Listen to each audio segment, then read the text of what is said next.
Big Boss Malayalam season 6 Sunday episode promo വന്നിട്ടുണ്ട്. ഇന്നൊരു eviction ഉണ്ടാവും. അതിൽ നോമിനേഷനിൽ വന്നിട്ടുള്ള നൂറ, അർജുൻ, അഭിഷേക്, ജിൻഡോ, സിജോ എന്നിവരാണുള്ളത്. ഇന്ന് ഒരാൾ വീട്ടിൽ നിന്ന് എന്തായാലും പുറത്തു പോകുന്ന ഒരു പ്രൊമോ ആണ് ലാലേട്ടൻ്റെ എപ്പിസോഡിൽ വന്നിട്ടുള്ളത്. അത് ഒരു പക്ഷേ നൂറ അല്ലെങ്കിൽ അഭിഷേക് ആവാനാണ് ഏറ്റവും സാധ്യതയുള്ളത്.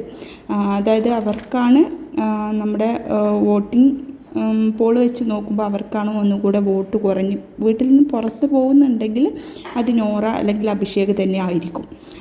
ഇതിനെക്കുറിച്ച് കൂടുതലുള്ള അപ്ഡേറ്റ് ഒന്നും വന്നിട്ടില്ല. അല്ലെങ്കിൽ ഒരു പക്ഷേ നമ്മുടെ ഈ ഒരു വീക്കിൽ എവിക്ഷൻ ഉണ്ടാവില്ല. ഇന്നലെ നമ്മൾ എവിക്ഷൻ പ്രക്രിയയിൽ ഗബ്രി ഔട്ടായിട്ടുണ്ട്. പക്ഷേ ഇന്നത്തെ ഒരു ഇത് വെച്ച് നോക്കുമ്പോൾ ഒന്നുകിൽ ഇന്ന് എവിക്ഷൻ ഉണ്ടാവില്ല, അല്ലെങ്കിൽ നോറ, അതുപോലെ തന്നെ നമ്മുടെ അഭിഷേക്, ഇവരിൽ ആരെങ്കിലും ആവും വീട്ടിൽ നിന്ന് പുറത്തു പോവുക. പിന്നെ ലാലേട്ടൻ വന്നതിന് ശേഷം ഒരുപാട് കാര്യങ്ങൾ നമ്മുടെ വീട്ടിൽ നടന്നിട്ടുള്ള ഒരുപാട് കാര്യങ്ങൾ ഇന്ന് ഡിസ്കസ് ചെയ്യാൻ പോകുന്നുണ്ട്. ഒരു ഇൻട്രസ്റ്റിംഗ് ആയിട്ടുള്ള ഒരു എപ്പിസോഡ് തന്നെയായിരിക്കും ഇന്നത്തെ നമ്മുടെ ബിഗ് ബോസ്.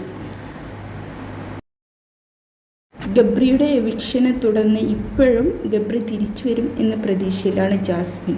അതുപോലെ തന്നെ അവളുടെ ഒരു പ്രത്യേക മാനസികാവസ്ഥ അന്ന് ഇന്നലെ എവിക്ഷൻ നടന്നതിനെ തുടർന്ന് ജാസ്മിനും ഗബ്രിയും തമ്മിലുണ്ടായിട്ടുള്ള ഓരോ കാര്യങ്ങളും ഇന്ന് ലാലേട്ടൻ എപ്പിസോഡിൽ ഡിസ്കസ് ചെയ്യും എന്നാണ് നമുക്ക് തോന്നുന്നത്. ഏതായാലും നമുക്ക് ലാലേട്ടൻ എപ്പിസോഡിനായിട്ട് കാത്തിരുന്ന് കാണാം.